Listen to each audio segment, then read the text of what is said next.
Hey guys, in this video I will show you how to cancel your Whop subscription. Alright, let's begin.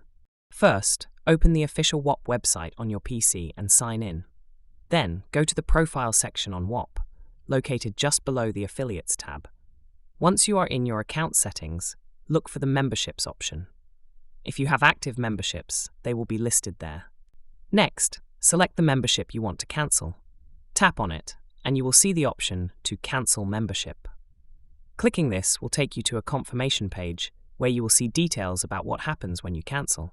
From the Subscriptions and Memberships section, simply select the one you want to cancel. If it's a free membership, you can deactivate it directly. For paid subscriptions, the process is similar. Just confirm the cancellation when prompted. Once confirmed, your membership or subscription will be successfully cancelled. Make sure to double-check your account page to confirm that the status has changed. So that's basically how you can cancel your Whop subscription. And that's it for this video. If you find this helpful, consider subscribing and giving this a big thumbs up. Thanks!